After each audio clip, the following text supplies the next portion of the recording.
Good evening, everyone. Your first forecast is brought to you by Stored at Home Rent-to-Own Portable Buildings in Gina. It was definitely a breezy and cold day behind a cold front that pushed through in the early morning hours. We are going to see the cold air stick around through much of your Wednesday, and then we are going to see dry weather as we head toward the latter part of this week. But there is rain chances in your 7-day forecast. We'll get to that in just a little bit. But here's a look at your day planner. 33 degrees as we start off the day, so very close to freezing. Mostly cloudy conditions through the rest of the day, with temperature readings climbing to around 46 degrees in the afternoon. We do have a freeze warning in effect. We'll talk more about that coming up on ABC 31 News.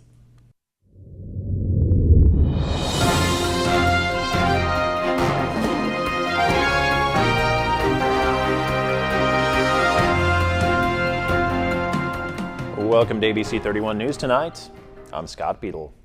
The Rapides Parish Sheriff's Office has been invited by the Rapides Regional Medical Center to participate in No Shave November, along with the Alexandria Police Department and the Pineville Police Department.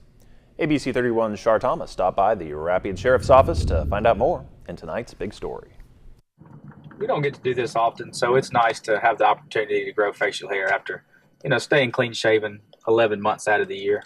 Although having facial hair goes against the rules for law enforcement agencies, Rapides Parish Sheriff's officers put down their razors this month and embraced their beards, all for a good cause. But it is a great morale booster. We look forward to it every year. I have guys contacting me in September saying, are we doing no shave? And fortunately, we're very happy that Sheriff Hilton allows us to do this. Sergeant Josh Daniels of the Rapides Parish Sheriff's Office didn't waste any time growing his beard out. I started right at the beginning of November, I think November 1st. The last day I shaved, I think, was Halloween night, October 31st, so I started growing it November 1st. And we really enjoy doing it. It's for a good cause. It is more than just a trend. No Shave November is a way to raise awareness about men's health issues.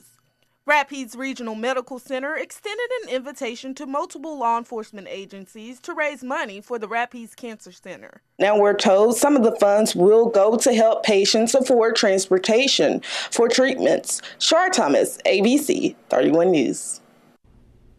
And it's not too late to participate in No Shave November. Rapides Regional Medical Center is giving citizens a chance to buy a beard with a special card. For more information, you can contact the Rapides Regional Medical Center. A Natchitoches woman is in critical condition after being shot in the mouth yesterday morning on Genty Street. Natchitoches police say they've arrested a 37-year-old local man, Jimmy Benjamin, for attempted murder. The victim, Shania Arthur, was able to communicate with officers and was later taken to a hospital for surgery. They say she was able to tell officers who shot her and where. Alexandria police say they've added a man and woman to the list of burglary and theft suspects announced last week. They are 47-year-old Nikki Wise of Alexandria and 36-year-old Timothy T.J. McDowell Jr. of Pineville. She's charged with aggravated burglary and he's charged with theft of a motor vehicle. Police say they are connected to a rash of break-ins and vehicle thefts in Alexandria. At tonight's Alexandria City Council meeting, the council will consider a special zoning exemption for the Owl Restaurant, where the Owl Store once was. The Owl Store opened back in 1931 on Chester Street in the Garden District of Alexandria and closed its doors in the mid-1990s. It remained vacant until 2018. A local resident is looking to renovate the building and open a gourmet neighborhood market with a 50-seat bistro and more. The adoption of the ordinance with a special exemption would allow the business to sell alcoholic beverages. A Buckeye Elementary School teacher was surprised this morning by members of the DAV, Disabled American Veterans, an organization that works to provide lifetime support for vets. Tiffany Summerall and her first grade class impressed members of this organization during a flag ceremony at the school with their knowledge about the history of the American flag. Now, they made such a big impression that the DAV wanted to award Tiffany for her efforts. First of all, I'm extremely surprised. I was not expecting this, but it feels amazing to be recognized. But if we're being totally honest, I do it every day for the kids. I want to make sure that they are getting what they need to be successful citizens and members of our society. I really think that it's important for us to instill the pride and the history of our country in my students, and I believe that I'm fostering good citizenship in these kids, and I want to make sure that all that we represent and that we stand for in this great nation is passed on to these kids so that they're able to love this country as much as I do. DAV helps more than 1 million veterans each year connect with the healthcare, disability, employment, education, and financial benefits that they've earned. You can visit ihelpveterans.org to find out more. Rotary Club member Paul Price presented today's club program titled JFK Declassified, Tracking Oswald. It covers the events that occurred immediately after Lee Harvey Oswald assassinated U.S. President John F. Kennedy. 55 years have elapsed since the assassination of President Kennedy. A lot has been written and said about President Kennedy, but very little has been written about Lee Harvey Oswald. Today we're going to present some of the highlights of his life, especially the pivotal turning points, the places where he made decisions to go in certain directions and really changed his life in the direction that led him toward that day in Dallas. It was literally a world-changing event. I was in the 9th grade when this happened, and I remember it distinctly, but there are people here today who aren't old enough to remember, and I wanted to share that information. Next week's Rotary Club program will feature Dr. Stuart Holloway with a program of Thanksgiving. Pelicans visiting Baton Rouge are faced with a potentially deadly problem. WBRZ's Brittany Weiss has that story. Pelicans on the LSU lakes here for their yearly visit, but recently a concern for their safety. Electric lines pose a risk to their flight. These reflectors were put up a couple years back when a handful of pelicans flew into the lines and died.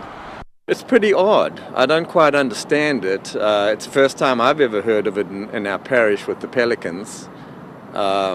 They're normally pretty wary of wires, and they know the lakes. A concerned resident recently contacted 2 on Your Side after they say it happened again. A pelican flew into the lines and died. Not only that, knocked out power to a traffic light in the area. 2 on Your Side contacted Entergy, and a crew visited the area this morning. It confirmed a portion of the electric lines were missing reflectors. About 50 new reflectors were added to help alert the birds and ensure their stay is a safe one. On Your Side in Baton Rouge, Brittany Weiss, WBRZ News 2. A Smithsonian Waterways exhibition will be coming to Camp Grant Walker in Pollock beginning on November 17th. The Smithsonian Institute has several exhibits that travel from state to state, to different museums. And so we're part of that. And also, too, the Waterways traveling exhibit that will be with the Smithsonian, that's also in collaboration with the Louisiana Endowment for Humanities. So we got a chance to be part of this through the LSU Ag Center. We have about 7 displays. Actually, the entire museum, traveling exhibit, the exhibit is about 750 square feet. So it is 7 displays. We also have films that will be part of it as well. And it's basically talking about water and our environment and how water is important not only culturally but environmentally. The Waterways exhibit will be on display until December 19th. You can visit the LSU Ag Center website to find out more. Well, if you're still in the mood for a sweet treat without the empty calories, you might think about eating some citrus. LSU Ag Center reporter Craig Gautreaux has this report from Houma. Citrus trees are now showing hints of orange as fruit ripens on the tree. The traditional Louisiana citrus season has begun, and it is expected to last for at least 3 months. This season, it's just kicking off. The satsumas are coming in. The neighbors are going to be coming in. So they'll have citrus till probably the end of January, 1st of February. Last year's severe winter damaged many citrus trees, and the number of growers in the state has been declining. Terry Broe, a grower in Terrebonne Parish, lost nearly 1/3 of his trees last year, but he is determined to remain in business. Hopefully, what we have now will be enough to generate enough income so I'm looking at planting about 200 or 300 more trees. Broe is one of the last major producers left in the area. Freezes, hurricanes, and the hard work involved with citrus have fueled the decline. It is labor intense. You have to have the desire to do this. You really do. And I don't think people have the desire to do this like 20 years ago. Bro has a good crop of satsumas and navel oranges. He believes his navels are sweet enough now to pick, but he's waiting for them to get even sweeter. Consumers should start to see navels around Thanksgiving.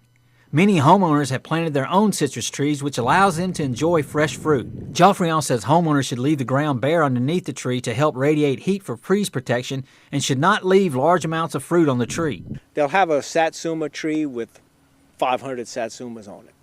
And you really don't want to leave all that on there. That fruit needs to be taken off because it is expanding and, using the energy for that tree to produce. So if you're a fan of citrus, take advantage of tree-ripened fruit now. With the LSU Ag Center, this is Craig Gotro reporting.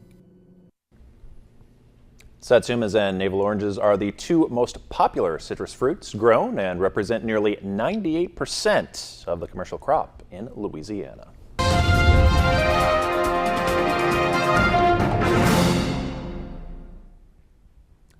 Baby elephants are enjoying some playtime at the San Diego Zoo. 3-month-old Zuli and 2-month-old Kaya have become fast friends at the safari park. Zookeepers say the calves bond over being the same size. Their moms let them run around the exhibit, but they do keep a close eye on the two in case they do start fighting. Older elephants usually parent together in a group to help out the mothers. San Diego Zoo is now home to 14 elephants. Pretty good little herd. Yeah, having a good little rivalry there.